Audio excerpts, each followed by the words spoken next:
Welcome to 95 news. ప్రతి క్షణం ప్రజాక్షేమం కోసం బులెటిన్ల ముందుగా హెడ్లైన్స్ చూద్దాం. బస్తీ ప్రజల సుస్థి నయం చేయడానికి బస్తీ దవాఖానా అన్న మంత్రి హరీష్ రావు. సిద్దిపేట పట్టణంలో 11వ వార్డు కాళ్లకుంట కాలనీలో బస్తీ దవాఖానా ప్రారంభం.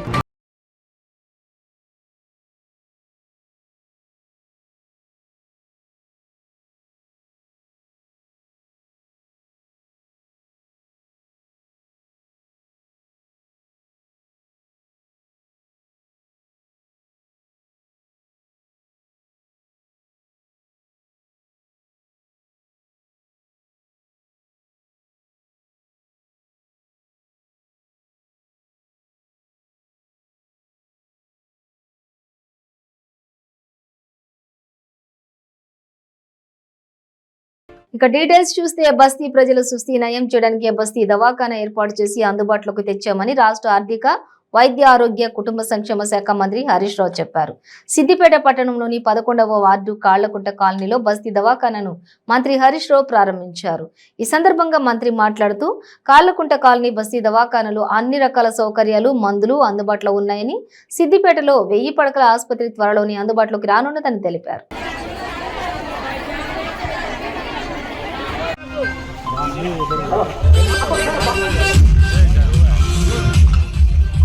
బాబనా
సో అందరికి మీ కౌన్సిలర్కి ఇచ్చేయండి అవన్నీ. సో అందరికి శుభాకాంక్షలు. కాయిదాలు ఎవరు ఉంటే మీకు ఇవ్వాలనేమో బస్తీ దవాఖానా ఏంటి, బస్తీ ప్రజల సుస్థిని నయం చేయడం కోసం బస్తీ దవాఖానా. आपका सुस्ती को साफ करने के लिए, जिसको सुस्ती आए तो वो सुस्ती को अच्छा करने के लिए बस्ती दवाखाना काम करते हैं. అంటే అన్ని రకాల మందులతో వైద్యాన్ని మీకు అందుబాటులో తెస్తా ఉన్నాం. ఇవాళ సిద్దిపేటలో మెడికల్ కాలేజీ కట్టి 1000 పడకల ఆసుపత్రి కడతా ఉన్నాం. దవాఖానా మీరు పోతారు కొమటి చెరువు కాడికి, మున్పటి లెక్కనే ఉన్నదా? ఎన్నో సౌకర్యాలు మెరుగుపరిచినాం. మీ రాబోయే రోజుల్లో గుండెకు సంబంధించిందైనా, కిడ్నీ డయాలసిస్ సేవలైనా, క్యాన్సర్కు సంబంధించిన కీమోథెరపీ, రేడియోథెరపీ సేవలు కూడా సిద్దిపేట ప్రభుత్వ ఆసుపత్రిలో ఉచితంగా మీ అందరికీ అందుబాటులోకి తీసుకొస్తాం. మీరు కూడా ఆలోచించాలి. మన టీఆర్ఎస్ ప్రభుత్వం, మన ముఖ్యమంత్రి కేసీఆర్ గారి నాయకత్వంలో ఇవాళ 2016 రూపాయల పెన్షన్ అయితేనేమి, ఆడపిల్ల పెళ్లికి కళ్యాణ లక్ష్మి కింద 1,00,000 రూపాయలు పెళ్లికి చేసే సాయం అయితేనేమి, ఇలా ఇంటింటికి ప్రతి మనిషికి నెలకు 10 కిలోల బియ్యం ఉచితంగా ఇచ్చి కరోనా వచ్చినప్పటి నుంచి పేదల కడుపు నింపే ప్రయత్నం అయితేనేమి, ఇలా బిడ్డ కాన్పుపోతే ఇచ్చే కేసీఆర్ కిట్ అయితేనేమి, ఇలా అనేక సంక్షేమ కార్యక్రమాలు పేదల గురించి మన ప్రభుత్వం చేస్తూ వస్తూ ఉంది. రాబోయే రోజుల్లో స్వంత జాగలో ఇల్లు కట్టుకోవడానికి కూడా 3 లక్షల రూపాయలు ఇచ్చే స్కీమ్ కూడా వస్తూ ఉంది. సంక్రాంతి పండుగ వెళ్ళాక దాని కింద ఎవరన్నా ఇల్లు కట్టుకునే వాళ్ళు, జాగా ఉండి ఇల్లు కట్టుకునే వాళ్ళు ఉంటే వాళ్ళకు కూడా 3 లక్షల రూపాయలు సాయం అందించే కార్యక్రమం కూడా చేపడతాం. సో దీన్ని మీరు చక్కగా ఉపయోగించుకొని ఈ ఆసుపత్రి ద్వారా మీరందరూ కూడా సేవలు పొందాలని మా అక్కా చెల్లెళ్లకు, మా కాళ్ళకుంట కాలనీ అన్నదమ్ములందరికీ మరోసారి పేరు పేరున నమస్కారం తెలియజేస్తూ, ఇవాళ దక్షిణ కాశీగా పేరొందిన ఆలంపూర్ జోగులాంబ బాల బ్రహ్మేశ్వర స్వామి ఆలయాలను గిరిజన స్త్రీ శిశు సంక్షేమ శాఖ మంత్రి సత్యవతి రాథోడ్ కుటుంబ సమేతంగా దర్శించుకున్నారు. ముందుగా ఆలంపూర్ చౌరస్తాలోని ఎమ్మెల్యే క్యాంపు కార్యాలయం వద్ద MLA doctor VM Abraham, BRS నాయకుడు అజయ్ ఆమెకు పుష్పగుచ్చం అందించి స్వాగతం పలికారు. అనంతరం ఆలయానికి చేరుకున్న ఆమెకు ఈవో పురేందర్ కుమార్, చైర్మన్ శ్రీనివాస్ రెడ్డి, ప్రధాన అర్చకులు ఆనంద్ శర్మ పూర్ణకుంభ స్వాగతం పలికారు. ఆ తర్వాత స్వామి అమ్మవార్లకు ప్రత్యేక పూజలు చేశారు. ప్రజల మీద, ఈ రాష్ట్ర ప్రజల మీద, మరీ ముఖ్యంగా రాష్ట్ర ముఖ్యమంత్రి గారి మీద, బీఆర్ఎస్ పార్టీ మీద ఉండాలని కోరుకోవడం జరిగింది. తెలంగాణ సాధించుకున్న అతి కాలంలోనే ఈ రాష్ట్ర పురోగతి, ఈ రాష్ట్రంలో అమలవుతున్న సంక్షేమ అభివృద్ధి కార్యక్రమాలు దేశంలోనే ఆదర్శంగా నిలిచాయి. తెలంగాణ రాష్ట్రంలో అందుతున్న ప్రతి ఒక్క సంక్షేమం దేశవ్యాప్తంగా పేదవాళ్ళందరికీ అందాలి. పేదవాళ్ళందరూ కూడా 75 ఏళ్ల స్వాతంత్రం తర్వాత కూడా మరి అన్నమో రామచంద్ర అనో లేకపోతే ఈ సంక్షేమ కార్యక్రమాలన్నీ కూడా ఎవరి దయాదాక్షిణ్యం మీదనో అందుతున్నట్టు ఈరోజున కేంద్రంలోని బీజేపీ భావిస్తూ ఉంది. పేదవాడికి సంక్షేమం ఏ విధంగా చేయాలని 8 ఏళ్లుగా ఒక కార్యక్రమం రూపొందించని వాళ్ళు, పేదవాళ్ళు కనీసం సమాజంలో గౌరవంగా బతకలేని స్థాయిలో ఈరోజు భారతదేశం ఉంది. కాబట్టి తెలంగాణలో అమలవుతున్న అన్ని కార్యక్రమాలు, ఒక ఆసరా పెన్షన్ కావచ్చు, ఒక ఒంటరి మహిళ పెన్షన్ కావచ్చు, లేకపోతే ఈరోజు ఒక కళ్యాణ లక్ష్మి కావచ్చు, గర్భిణీలకు ఆరోగ్య లక్ష్మి కావచ్చు, మొన్ననే ప్రవేశపెట్టిన కేసీఆర్ న్యూట్రిషన్ కిట్ కావచ్చు, కేసీఆర్ కిట్ కావచ్చు. మీరు ఇక్కడికి వచ్చి పెద్ద పెద్ద మాటలు, బడాయి మాటలు మాట్లాడేవాళ్ళు ముందుగా మీరు పరిపాలిస్తున్న రాష్ట్రాల్లో అవి అమలు చేయండి, పేదవాళ్లకు మరి అండగా నిలబడమని చెప్పి మేము అనేక ఏళ్ళుగా చెప్తా ఉన్నాం. మరి సాధ్యం కావట్లేదు. కాబట్టి కేసీఆర్ గారు ఒక బ్రహ్మాండమైన ముందడుగుతోని ఈరోజు ముందుకు పోతూ ఉన్నారు. కేసీఆర్ గారిని నిండు మనసుతో దీవించాలని జోగులాంబ అమ్మవారిని వేడుకోవడం జరిగింది. ఈరోజు రాష్ట్రంలో అమలవుతున్న కార్యక్రమాలు, ఒక రైతు బంధు కావచ్చు, ఇప్పుడే రైతులందరూ కూడా సంతోషంగా ఉన్నారు. ఒక రైతు బీమా కావచ్చు, దేశవ్యాప్తంగా వనరులున్న ఉపయోగించుకోలేని స్థాయిలో మరి ఈ దేశాన్ని పాలిస్తున్న బీజేపీ ప్రభుత్వం ఉండడం, ఈ దేశవ్యాప్తంగా ప్రజలు చేసుకున్న దురదృష్టం, రైతులు చేసుకున్న దౌర్భాగ్యం అని చెప్పి నేను భావిస్తూ ఉన్నాను.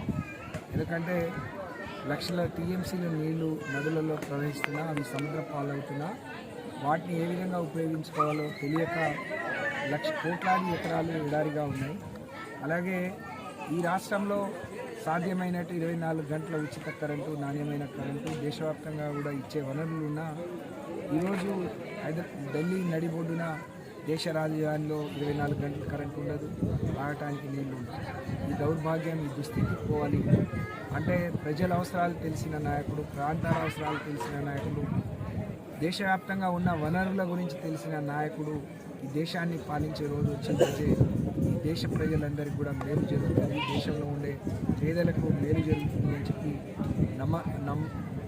నమ్మే నాయకురాలుగా, బలంగా నమ్మే ఒక గిరిజన బిడ్డగా నేను కేసీఆర్ గారి నాయకత్వం దేశానికి అవసరం అని చెప్పి భావిస్తూ అమ్మవారిని కూడా కేసీఆర్ గారిని మరింత దృఢంగా తయారు చేయాలని, మరింత శక్తినివ్వాలని, తెలంగాణ ప్రజలందరూ కూడా సుఖ సంతోషాలతో ఉండాలని, 2023 మరింత సంతోషంగా మరి ప్రజలందరూ కూడా ఉండాలని, ఆయురారోగ్యాలతో ఉండాలని నేను కోరుకోవడం జరిగింది. మరొకసారి మీ అందరికీ కూడా నమస్కారాలు తెలియజేసుకుంటూ మరి నూతన సంవత్సర శుభాకాంక్షలు తెలియజేసుకుంటూ సెలవు. మిర్యాలగూడ మండలం తడకమళ్ళ గ్రామంలో దారుణం చోటు చేసుకుంది. మద్యం మత్తులో మన్సూర్ అనే యువకుడు సుధాకర్ అనే యువకుడిని రాడుతో కొట్టి దారుణంగా హతమార్చాడు. ఘటనపై కేసు నమోదు చేసి దర్యాప్తు చేపట్టారు పోలీసులు. తడకమళ్ళ గ్రామానికి చెందిన సుధాకర్ స్థానిక మద్యం దుకాణంలో మద్యం సేవించి తిరిగి ఇంటికి వెళుతున్న సమయంలో తక్కెళ్లపాడు గ్రామానికి చెందిన మన్సూర్ అనే వ్యక్తితో సరదాగా సాగిన మాటల సంభాషణ ఒకరిని ఒకరు దూషించుకునే స్థాయికి చేరుకుంది. ఈ సమయంలోనే మన్సూర్ మద్యం మత్తులో ఆవేశానికి లోనై అక్కడే ఉన్న నల్లా పైపుతో సుధాకర్ తల మీద దాడి చేయడంతో తీవ్రంగా గాయపడ్డాడు. స్థానికుల సహాయంతో సుధాకర్ ను చికిత్స కోసం మిర్యాలగూడకు తరలిస్తుండగా మార్గ మధ్యంలోనే మృతి చెందినట్లు వారు తెలిపారు. సుధాకర్ మృతదేహాన్ని పోస్టు మార్టం నిమిత్తం మిర్యాలగూడ ఏరియా ఆసుపత్రికి తరలించినట్లు మృతుడి బంధువులు ఇచ్చిన ఫిర్యాదు మేరకు కేసు నమోదు చేసి దర్యాప్తు చేయనున్నట్లు మిర్యాలగూడ సీఐ సత్యనారాయణ తెలిపారు.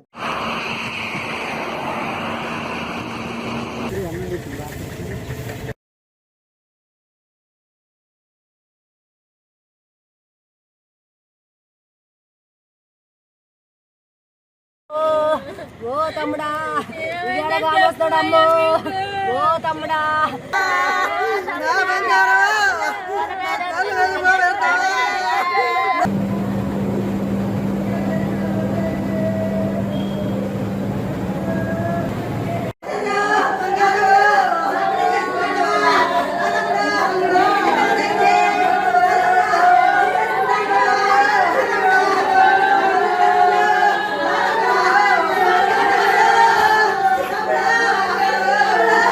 గృహ నిర్మాణ శాఖపై తాడేపల్లిలోని తన క్యాంపు కార్యాలయంలో ముఖ్యమంత్రి వైఎస్ జగన్మోహన్ రెడ్డి సమీక్ష నిర్వహించారు. రాష్ట్ర వ్యాప్తంగా హౌసింగ్ ప్రగతిని అధికారులు వివరించారు. ఇళ్ల నిర్మాణం వేగంగా సాగుతోందని తెలిపారు. టిడ్కో కాకుండా ఈ ఆర్థిక సంవత్సరంలో ఇళ్ల నిర్మాణం కోసం 6,435 కోట్ల రూపాయలను ప్రభుత్వం ఖర్చు చేసిందని అధికారులు పేర్కొన్నారు. క్రమం తప్పకుండా ఆయా లేఅవుట్లకు వెళ్లి ఇళ్ల నిర్మాణ ప్రగతిని పరిశీలిస్తున్నామని, డిసెంబర్ నెలలో 4 సార్లు లేఅవుట్లను పరిశీలించామని అధికారులు వెల్లడించారు. సీఎం ఆదేశాల మేరకు ఇళ్ల నిర్మాణ నాణ్యతపై ప్రత్యేక చర్యలు తీసుకుంటామని తెలిపారు.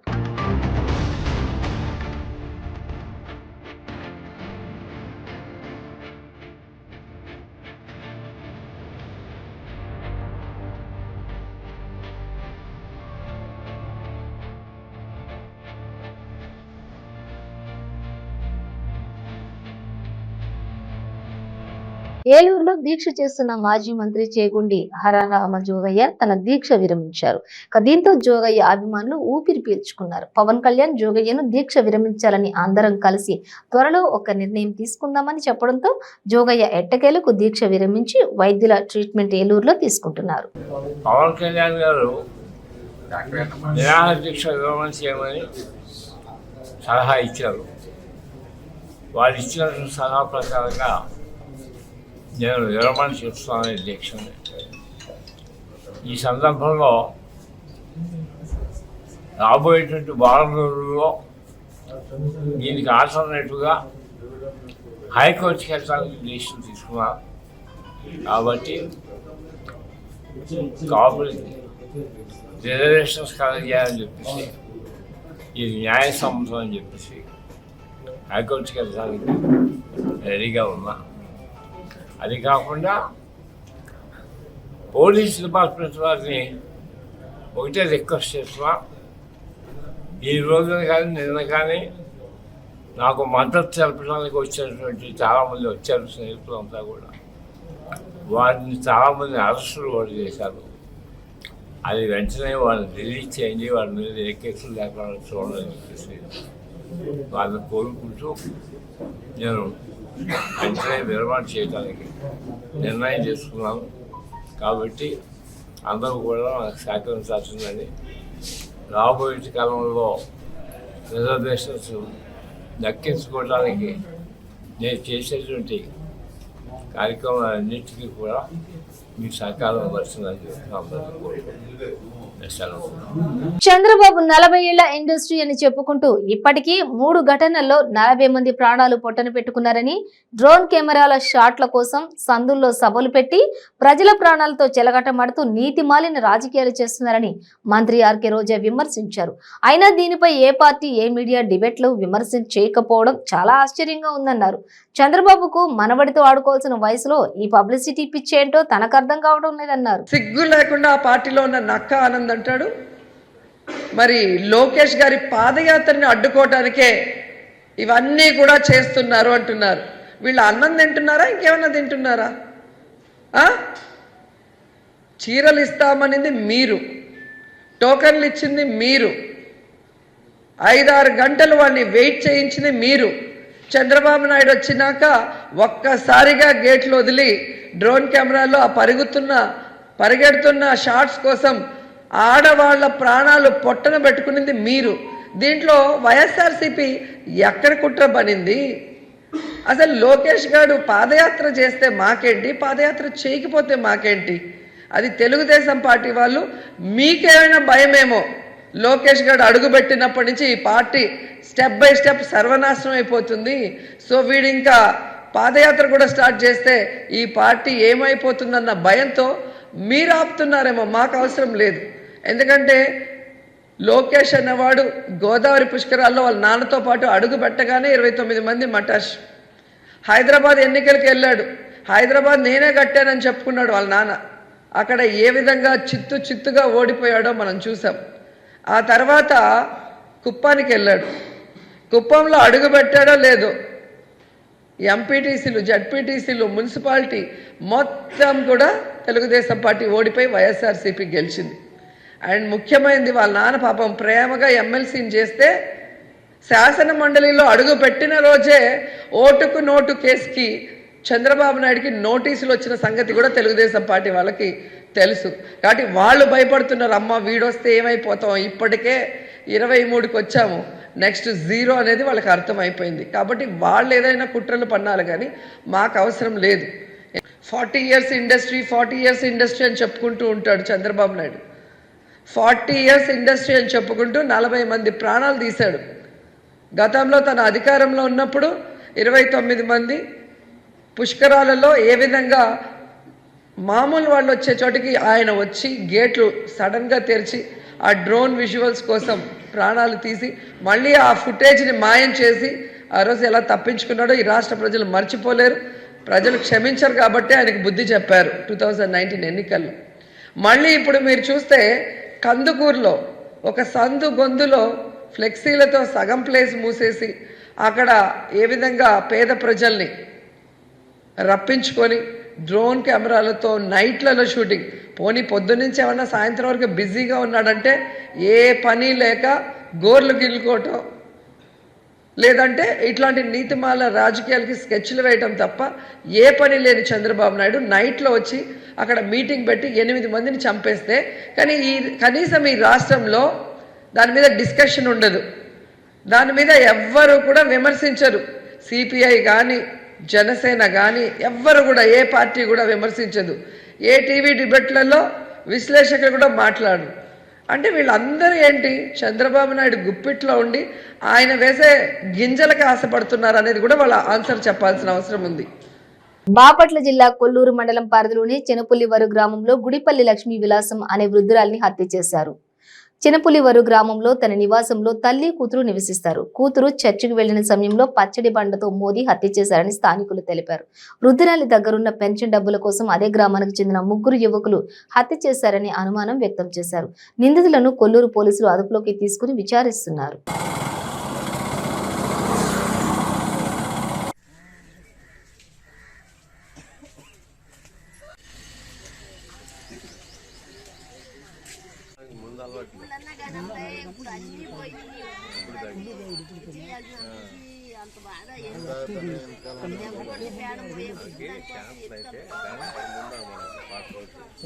కాకినాడ ఏటిమొగ్గ ప్రాంతంలో బోటు దగ్ధమైంది. వెల్డింగ్ చేస్తుండగా ప్రమాదం జరిగింది. సంఘటన స్థలికి చేరుకున్న అగ్నిమాపక సిబ్బంది మంటలను అదుపులోకి తీసుకున్నారు.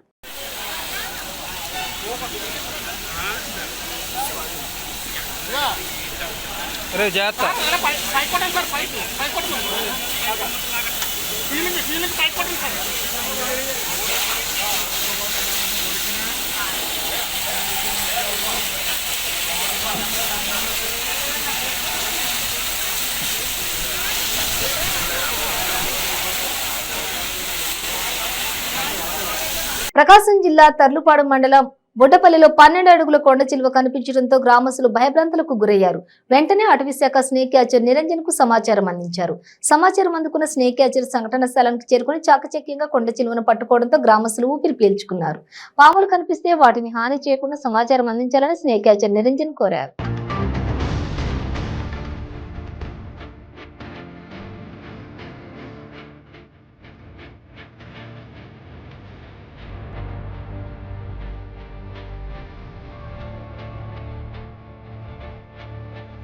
ధాన్యం కొనుగోలు చేయాలని డిమాండ్ చేస్తూ పామరు నియోజకవర్గంలో రైతులు ఆందోళనకు దిగారు.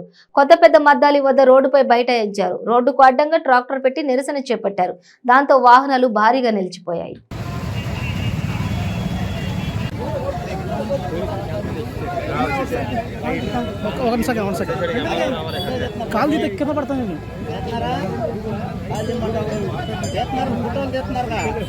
రైతు మద్దతు ధర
సంచులు ఒకటి సంచులు ఇచ్చిన తర్వాత లారీ ఇవ్వట్లేదండి.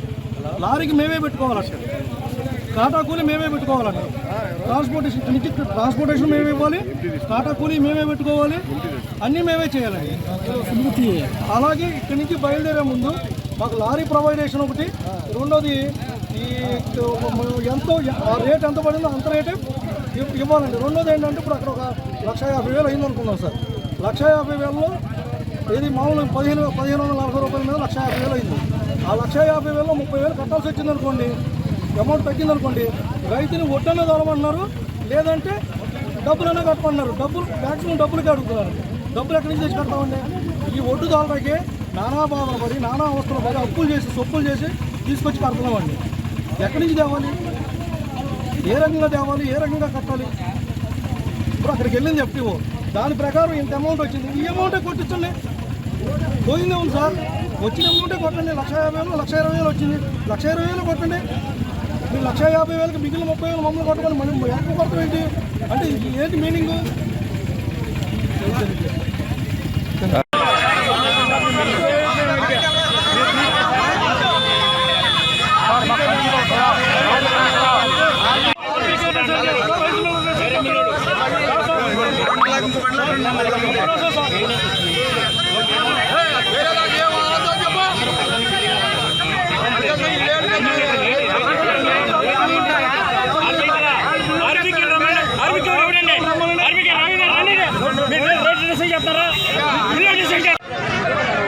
నలుగురు టీం అంటే ప్రధానంగా మాట్లాడండి. మీరు చెప్పేది ఏది ప్రాక్టికల్ గా అసలు రైస్ మిల్లోకి వెళ్తే కేవలము కృష్ణా డెల్టా మొత్తం పరిస్థితి 200 మంది పరిస్థితే కాదు, 200 మంది పరిస్థితే కాదు, పరిస్థితి ఆర్బీకేలోకి వెళ్తే అక్కడికి కూర్చొస్తున్నారండి.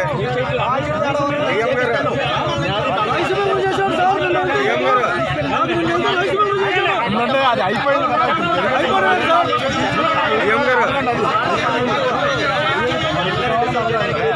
సార్. చేశారు సార్, మా ఒడ్డు చేశారు సార్. చేస్తాను.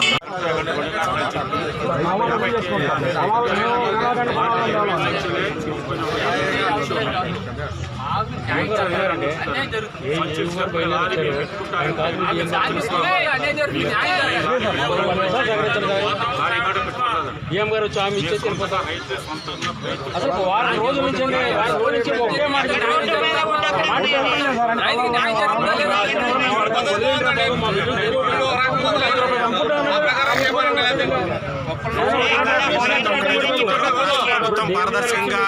బులెటిన్ ముగించే ముందు హెడ్లైన్స్ మరోసారి. బస్తీ ప్రజల సుస్థి నయం చేయడానికి బస్తీ దవాఖానా అన్న మంత్రి హరీష్ రావు. సిద్దిపేట పట్టణంలో 11వ వార్డు కాళ్లకుంట కాలనీలో బస్తీ దవాఖానా ప్రారంభం.